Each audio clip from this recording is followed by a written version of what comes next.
a documentary series by Ocean Blue Tree.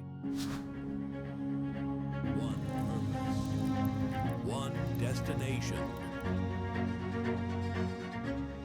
Embark on an extraordinary expedition.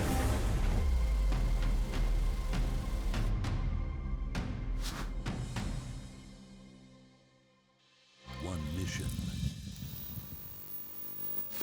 8 million tons of plastic enter the ocean each year, and a large portion of it breaks down into microplastics. Microplastics have been found in remote places like the Arctic and Mount Everest, demonstrating the global extent of pollution. More than 200,000 tons of microplastics are present in marine sediments, affecting marine biodiversity and the health of ecosystems. Microplastics are tiny fragments of plastic, generally less than 5 millimeters in size, that have invaded our planet in an alarming and silent way. They originate from various sources: the decomposition of larger plastic items, such as bottles, bags, and fishing nets, which fragment over time due to exposure to the elements. There are also microplastics intentionally manufactured for cosmetic products, such as exfoliants, creams, and toothpaste, which, at the end of their consumption cycle, end up in the water and soil. In recent years, a group of marine biologists have been conducting crucial research in a remote and unique location, Coco Island, a biodiversity sanctuary located in the heart of the Pacific Ocean. This natural paradise, recognized as a World Heritage Site, has been the site of a scientific experiment that, while hopeful, highlights the growing threat of plastic pollution in our most protected ecosystems. Hemos hecho trabajos aquí en el Parque Nacional de Isla del Coco desde el 2019. Es la primera vez que entramos a traer muestras y una vez que llegamos al laboratorio en nuestra universidad, lamentablemente sí tenía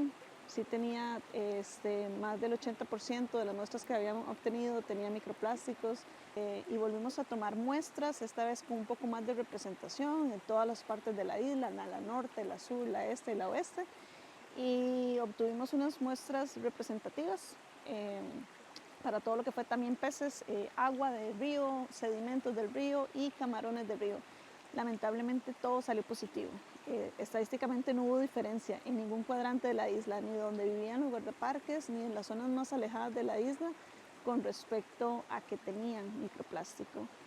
Pero definitivamente parece ser a lo que hemos logrado estudiar hasta el momento, que son las aves marinas las que están subiendo el microplástico a las zonas más alejadas y remotas de la isla, donde nadie va, donde nadie llega por dificultad en las nacientes de los ríos. Y es posible que por eso sea la contaminación que estamos observando en peces y en camarones y en el agua del río. Existen reportes de cómo es el ciclo, ¿verdad? Cómo se integra al ciclo del agua, porque es tan pequeñas las partículas que se evaporan y por eso es que entran en las nubes y caen en las gotas de lluvia y están cayendo en lugares remotos donde no vive nadie, ¿verdad? En los Pirineos, en zonas árticas donde nadie vive, se está encontrando el plástico. A nivel internacional, de los lugares que más se logra reciclar es Europa. 25% de lo que se produce, 25% nada más es el único que se llega a reciclar. Ese es el grande problema. En países ya latinoamericanos, México representa uno de los países que más recicla y llega al 9% de reciclaje de todo lo que se consume en plástico, 9%. Tenemos que dejar de pensar que el reciclaje es la vía, porque estamos reciclando demasiado poco plástico. Lo que están haciendo la mayoría de países, porque el plástico no es un material que sea rentable de reciclar, ¿verdad? Nadie quiere reciclarlo porque es mucha la energía que se consume y no es rentable. El plástico cuesta mucho reciclarlo, solo hay ciertas categorías de plástico que realmente valen la pena invertirlo en una segunda materia prima. Entonces la mayoría, por ejemplo, de botellas que estamos usando no son reciclables y lo que están haciendo la mayoría de países es comprimiendo esa basura y mandándolo a países asiáticos. En el 2018 China vetó el ingreso del plástico a su país porque China era uno de los países que más aceptaba plástico a cambio de dinero, ¿verdad? El país no preguntaba qué era lo que se le hacía en China a ese material simplemente se enviaba a China y lo que los chinos estaban haciendo era almacenando porque no tienen la capacidad de reciclar tanto plástico. No deja que su país se siga inundando de plástico y el problema es que otros países asiáticos como Sri Lanka, Vietnam, empezaron a aceptar, a recibir esa cuota que no estaba recibiendo China. Entonces, igual tenemos el sentido de que estamos reciclando, pero no sabemos dónde está yendo ese material y realmente no está siendo reciclado. Eso es un grave problema que la gente no entiende, no comprende la magnitud de lo que está pasando. Ya sabemos que está en el aire, ya hay artículos científicos donde dice que está entrando a nuestros pulmones, que pudiera ser que ese microplástico que está en nuestros pulmones es el que está haciendo el aumento de casos de bronquitis, ¿verdad? De reacciones alérgicas a nivel de pulmones en el mundo. Entonces, si las playas, que son de las más receptoras de plástico, tienen esa condición, es posible que en un futuro veamos playas cerradas por contaminación de plástico. Porque si lo hemos visto con los coliformes, ¿verdad? Que son las bacterias estas a nivel humano que nos afecta y que hay playas que a veces se tienen que cerrar por contaminación, es posible en un futuro que veamos playas cerradas por esta contaminación, porque estaríamos caminando, ¿verdad? En partículas plásticas que se levantan y pudiéramos estar aspirando. O sea, si ya lo estamos detectando en absolutamente todo, si hay artículos científicos donde lo indican que están en la miel, ¿verdad? Que está en el agua potable, que está en un montón de alimentos. Nosotros también con la universidad hicimos un experimento con la escuela de veterinaria, revisamos vacas, pollos, cerdos, todos dan positivos. Y claro, hay plásticos que son un poco más benignos que otros, ¿verdad? Hay plásticos que pudieran considerarse como algo inerte que te lo vas a comer y va a pasar por el tracto digestivo y no pasa nada.